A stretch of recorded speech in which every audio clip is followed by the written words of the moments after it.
Tak samozrejme taký hneď najvrúcnejší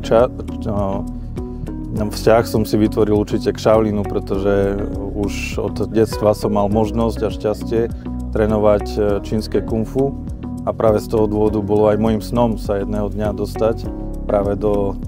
tohto kláštora, na toto úžasné miesto, a preto som bol aj veľmi rád, že v roku 2019 som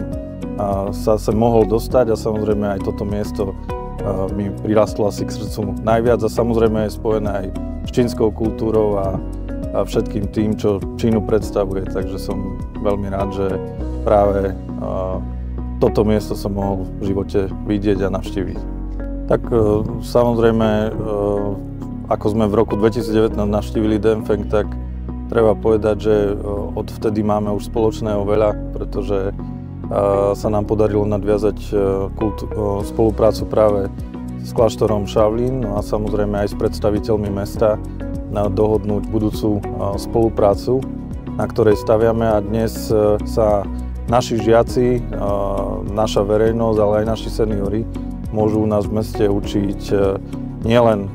shaolínske kung fu, ale samozrejme spoznať aj čínsku kultúru, môžu sa vzdelávať v čínskom jazyku na našich školách a samozrejme týmto dochádza k prepojeniu aj našich kultúr a samozrejme my to veľmi ako Európania vítame, že jednoducho máme sa čo učiť aj od vás a samozrejme týmto zbližovať naše kultúry, vzájomne sa obohacovať o kultúrne, vzdelávacie a mnohé iné aktivity, ktoré spoločne dokážeme robiť a rozvíjať ďalej. Tak samozrejme prišli sme preto viacerí, aby sme nadviazali spoluprácu aj v ďalších oblastiach, aby aj poviem, ľudia z našich úradov, našich cestovných kancelárií spoznali Zhengzhou, aby spoznali Denfeng a v podstate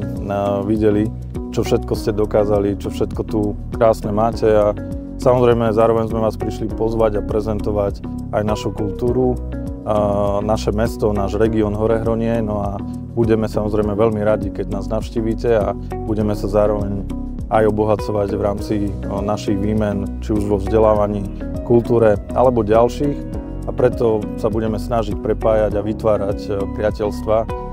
ktoré sme prišli nadobudnúť aj dnes. Tak v prvom rade samozrejme sme staré historické kráľovské mesto, obkolesené národnými parkami, krásnou prírodou, vrchmi, ktoré umožňujú letnú aj zimnú turistiku, rôzne športy a samozrejme kvalitné zázemie pre relax a oddych v našich hoteloch, zariadeniach. No a samozrejme naša pohostinnosť je známa a preto by sme radi pohostili aj obyvateľov Zhengzhou, keď nás prídu navštíviť, a veľmi sa budeme tešiť nielen z našej spolupráce, ale samozrejme aj z toho, že im budeme môcť ukázať našu prírodu, naše mesto, náš región, no a samozrejme pohostiť ich, ako sa aj na slovenskú kultúru a pohostinnosť patrí.